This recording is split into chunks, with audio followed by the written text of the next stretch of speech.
Bonjour à tous, aujourd'hui je vous présente une recette de marbré super facile.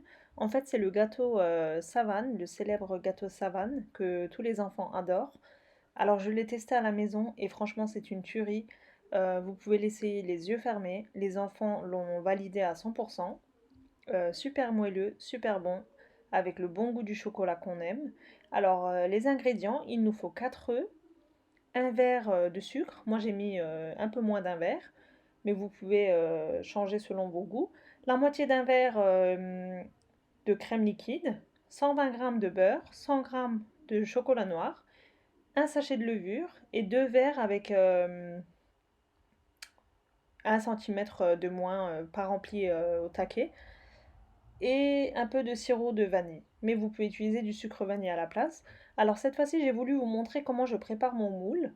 Une petite astuce que je pense que bon nombre d'entre vous connaissent, mais bon, pour celles qui débutent, je voulais montrer mon astuce à moi.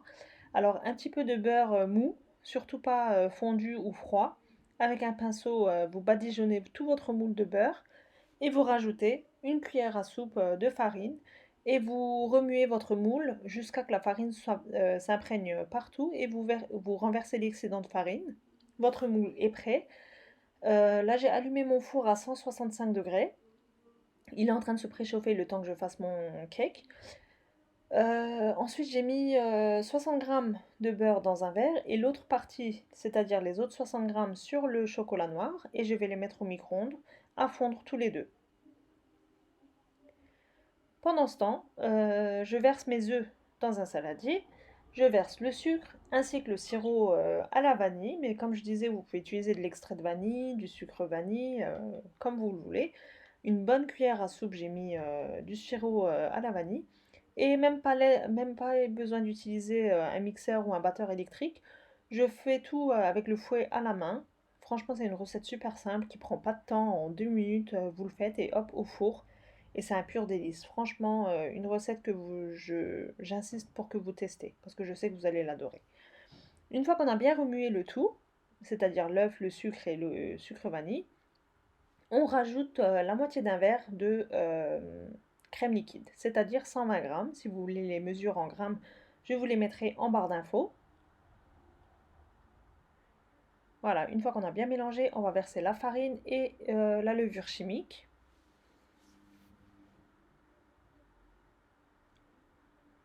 Si vous voulez, vous pouvez bien sûr tamiser votre farine et votre levure pour un meilleur résultat, mais moi, comme j'ai fouetté un peu rapidement, j'ai pas eu de grumeaux en fait.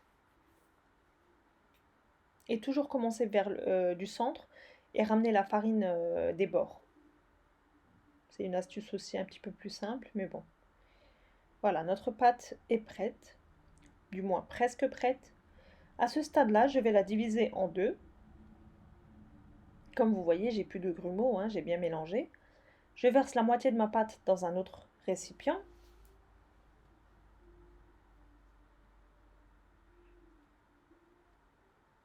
Voilà. Et sur une des pâtes, je verse le beurre fondu que j'ai fait fondre dans le verre. Je mélange bien jusqu'à ce que le beurre soit bien imprégné à la pâte. Je vais vous montrer la texture de plus près. Texture bien lisse, sans aucun grumeau.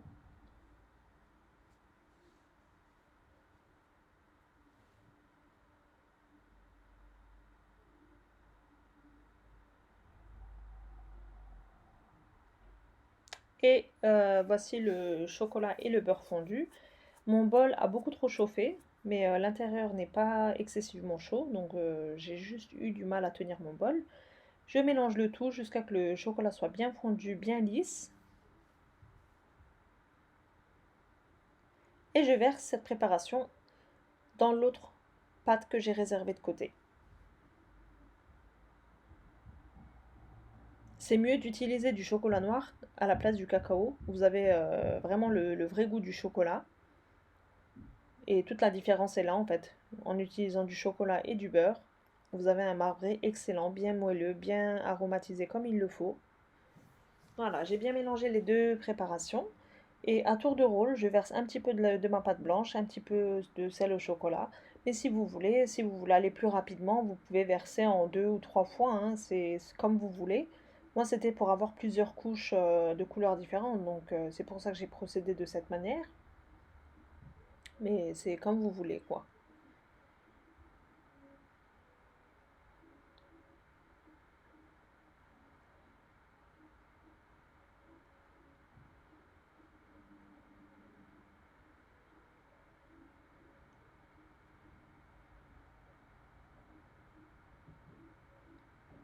J'ai versé toute ma pâte. Et à l'aide de ma spatule, je fais des mouvements circulaires, légèrement. Le but étant de mélanger l'intérieur, en fait, pour que les couches soient un petit peu mélangées entre elles. Ensuite, voilà, notre base est prête. On peut le mettre à four préchauffé à 165 degrés.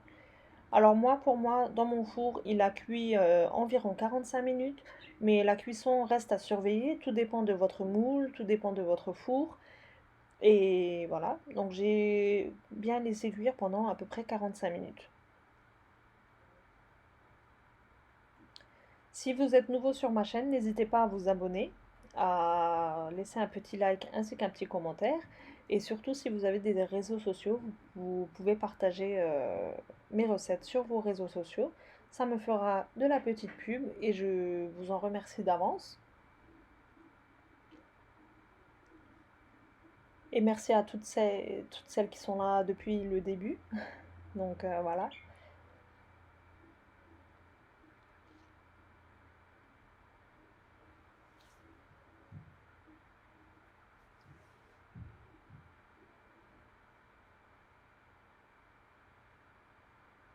Et surtout, une petite astuce, je dis ça pour celles qui débutent, surtout ne pas ouvrir la porte du four pendant la cuisson, car sinon votre gâteau retombera et ne regonflera plus.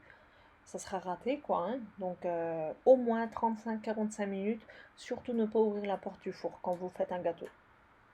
Une petite astuce, petite mais assez importante dans le monde du gâteau, on va dire ça comme ça. Voilà, au bout de 45 minutes, mon gâteau est cuit. Mais j'ai quand même voulu contrôler la cuisson à l'aide d'un pic. Donc si le pic ou alors la lame d'un couteau ressort sèche, ça veut dire que c'est cuit. Là, je vais vous le montrer tout à l'heure. Pendant 45 minutes, j'ai pas du tout ouvert le four.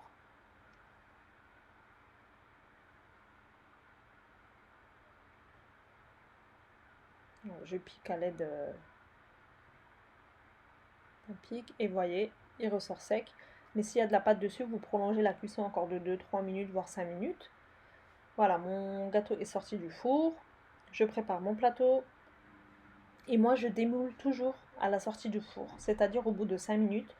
Il est encore vraiment brûlant, très chaud. Moi, j'attends jamais qu'il refroidisse dans le moule. Je prends pas ce risque, du moins.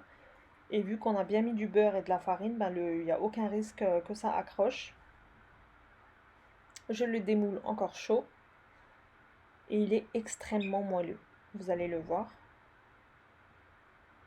Et voyez par vous-même que le moule est intact. Il n'y a aucun accrochage, aucun reste de pâte. Notre gâteau est prêt. J'ai voulu le déplacer légèrement, mais il est tellement moelleux que j'ai peur de le casser. Je le laisse légèrement refroidir et je vais vous couper une tranche pour vous montrer l'intérieur et la texture, bien sûr. Il est tellement fondant, tellement moelleux que franchement c'est une recette inratable, hein, et qui fait du succès à chaque occasion. Je vais vous montrer la texture de plus près, à quel point il est moelleux. Franchement pire qu'une texture éponge, quoi, hein, je ne saurais pas vous décrire, mais j'insiste vraiment pour que vous testez cette recette. Donc pour aujourd'hui, c'est bon pour moi, donc je vous dis à la prochaine vidéo.